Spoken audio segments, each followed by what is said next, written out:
रात को बड़ी जोर की आंधी चली। सेक्रेटेरिएट के लॉन में जामुन का एक दरख्त गिर पड़ा। सुबह जब माली ने देखा तो उसे मालूम पड़ा कि दरख्त के नीचे एक आदमी दबा पड़ा है।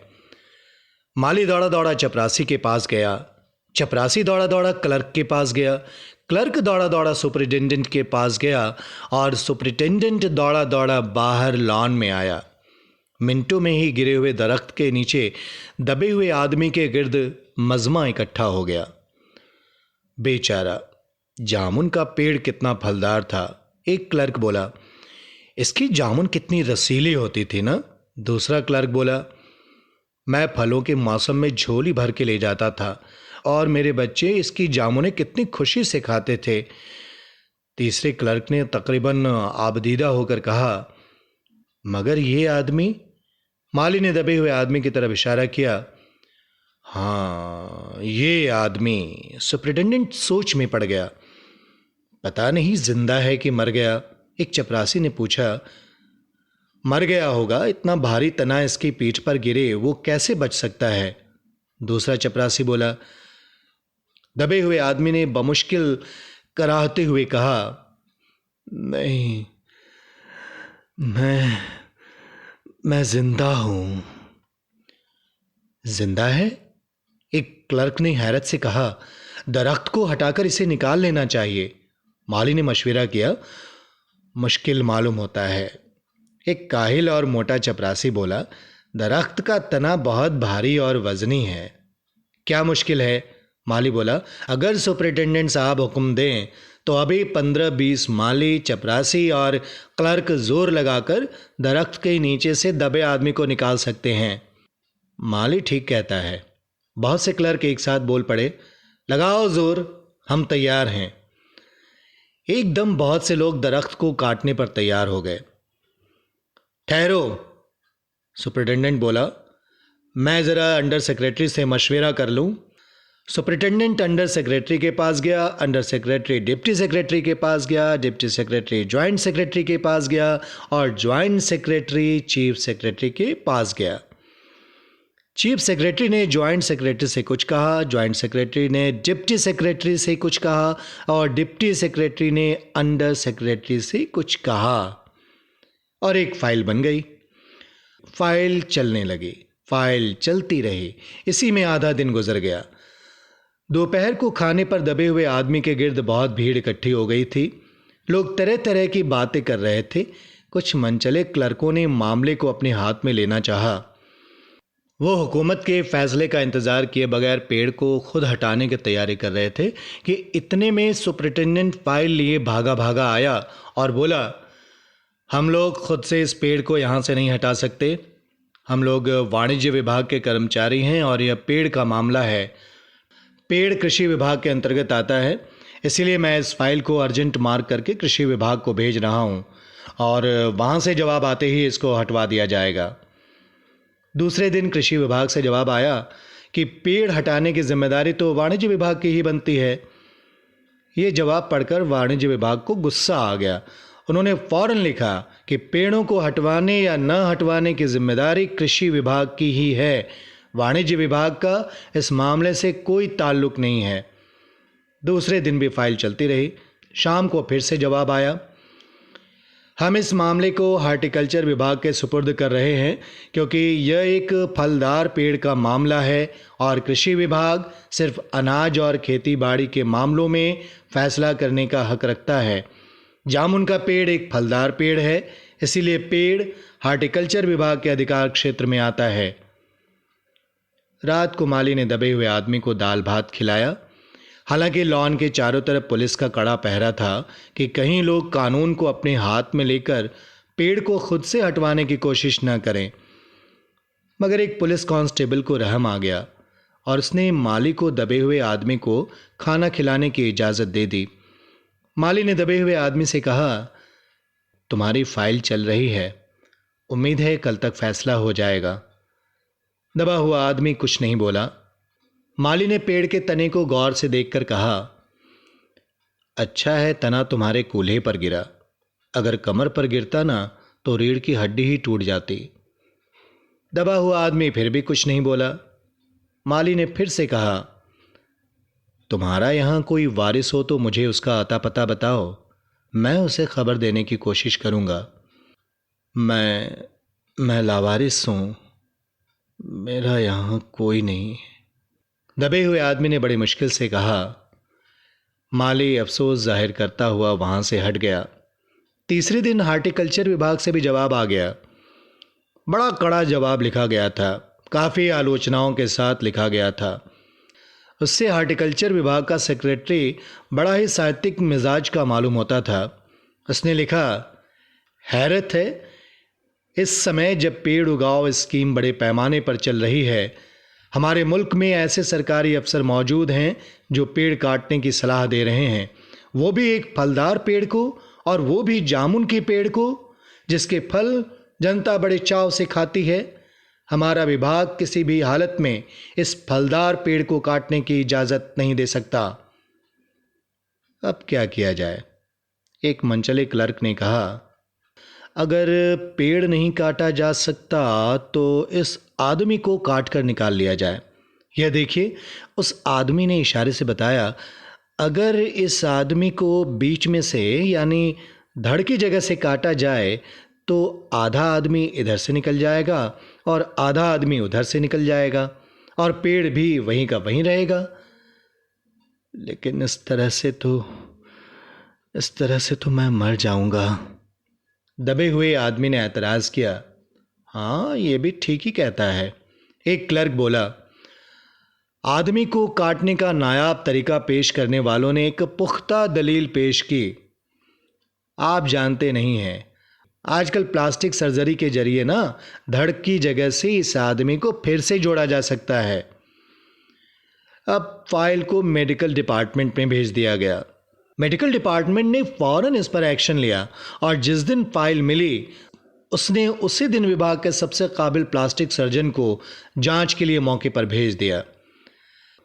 सर्जन ने दबे हुए आदमी को अच्छी तरह टटोल कर उसकी सेहत देखकर खून का दबाव, सांस की गति, दिल और फेफड़ों की जांच करके रिपोर्ट भेज दी कि इस आदमी का प्लास्टिक ऑपरेशन तो हो सकता है और ऑपरेशन कामयाब भी हो जाएगा, मगर आदमी मर जाएगा। लिहाजा यह सुझाव भी रद्द कर दिया गया। रात को माली ने दबे हुए आदमी के मुंह में खिचड़ी डालते हुए उसे बताया, देखो, अब मामला ऊपर चला गया है। सुना है कि सेक्रेटेरिएट के सारे सेक्रेटेरियों की मीटिंग होगी, उसमें तुम्हारा केस भी रखा जाएगा। देखो, उम्मीद है सब काम ठीक हो जाएगा। दबा हुआ आदमी एक आह भरकर आहिस्ते से बोला, हमने माना कि तगाफुल न करोगे, लेकिन खाक हो जाएंगे हम तुमको खबर होने तक। माली ने अचंभे से मुंह में उंगली दबाई, हैरत से बोला, क्या तुम शायर हो? दबे हुए आदमी ने आहिस्ते से सर हिला दिया। अब दूसरे दिन माली ने चपरासी को बताया, चपरासी ने क्लर्क को बताया, क्लर्क ने हेड क्लर्क को, और थोड़ी ही देर में सेक्रेटेरिएट में यह बात फैल गई कि दबा हुआ आदमी शायर है। बस फिर क्या था, लोग बड़ी संख्या में शायर को देखने के लिए आने लगे। इसकी खबर पूरे शहर भर में फैल गई और शाम तक मोहल्ले मोहल्ले से शायर जमा होना शुरू हो गए। सेक्रेटेरिएट का लॉन भांति भांति के शायरों से भर गया।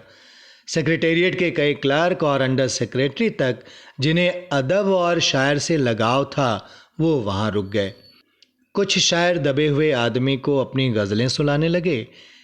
कई क्लर्क अपनी गज़लों पर उससे सलाह मशविरा मांगने लगे। जब ये पता चला कि दबा हुआ आदमी शायर है तो सेक्रेटेरिएट की सब कमेटी ने फैसला किया कि चूंकि दबा हुआ आदमी एक शायर है, लिहाजा इस फाइल का ताल्लुक न तो कृषि विभाग से है, ना ही हार्टिकल्चर विभाग से, बल्कि सिर्फ और सिर्फ संस्कृति विभाग से है। अब संस्कृति विभाग से गुजारिश की गई कि वो जल्द से जल्द इस मामले में फैसला करे और इस बदनसीब शायर को इस पेड़ के नीचे से रिहाई दिलवाई जा सके। फाइल संस्कृति विभाग के अलग अलग सेक्शन से होती हुई साहित्य अकादमी के सचिव के पास पहुंची। बेचारा सचिव उसी वक्त अपनी गाड़ी में सवार होकर सेक्रेटेरिएट पहुंचा और दबे हुए आदमी से इंटरव्यू लेने लगा। तुम शायर हो? उसने पूछा। जी हाँ, दबे हुए आदमी ने जवाब दिया। क्या तखल्लुस रखते हो? अवस। अवस? सचिव जोर से चीखा। क्या तुम वही हो जिसका मजमुआ कलाम अक्स के फूल हाल ही में प्रकाशित हुआ है? दबे हुए शायर ने इस बात पर सिर हिलाया। क्या तुम हमारी अकादमी के मेंबर हो? सचिव ने पूछा। नहीं। हैरत है, सचिव जोर से चीखा। इतना बड़ा शायर, अवस के फूल का लेखक, और हमारी अकादमी का मेंबर नहीं है? उफ, कैसी गलती हो गई हमसे। कितना बड़ा शायर और कैसे गुमनामी के अंधेरे में दबा पड़ा है। गुमनामी के अंधेरे में नहीं, बल्कि एक पेड़ के नीचे दबा हुआ। भगवान के लिए मुझे इस पेड़ के नीचे से निकालिए। अभी बंदोबस्त करता हूं, सचिव फौरन बोला, और फौरन जाकर उसने अपने विभाग में रिपोर्ट पेश की। दूसरे दिन सचिव भागा भागा शायर के पास आया और बोला, मुबारक हो, मिठाई खिलाओ। हमारी सरकारी अकादमी ने तुम्हें अपनी साहित्य समिति का सदस्य चुन लिया है। ये लो ऑर्डर की कॉपी। मगर मुझे इस पेड़ के नीचे से तो निकालो, दबे हुए आदमी ने कराह कर कहा। उसकी सांस बड़ी मुश्किल से चल रही थी और उसकी आंखों से मालूम होता था कि वो बहुत ही कष्ट में है।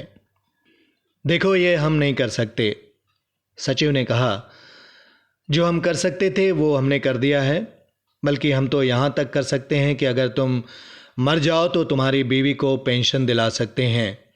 अगर तुम आवेदन दो तो हम यह भी कर सकते हैं। मैं अभी जिंदा हूँ, शायर रुक रुक कर बोला। मुझे जिंदा रखो।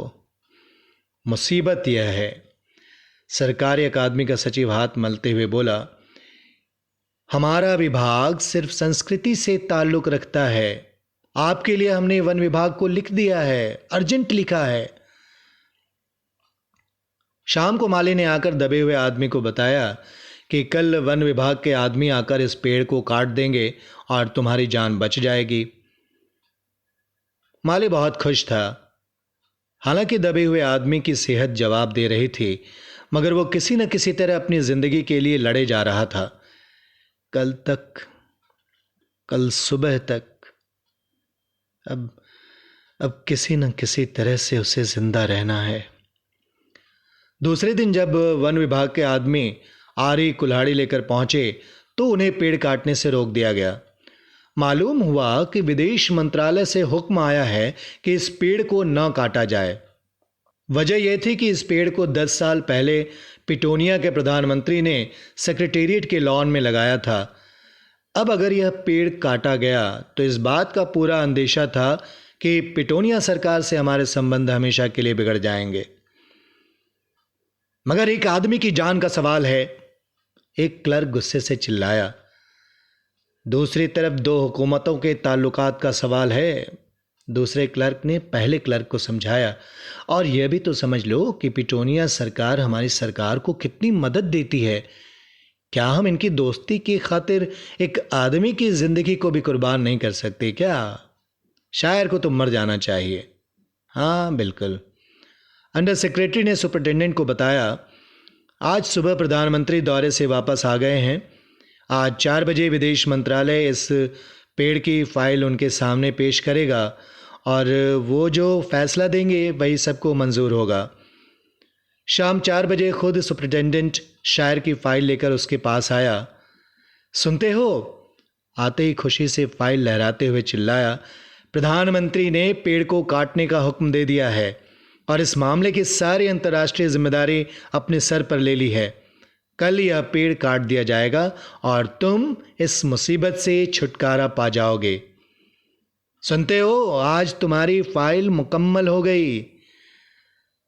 सुपरिटेंडेंट ने शायर के बाजू को हिलाकर कहा, मगर शायर का हाथ सर्द था।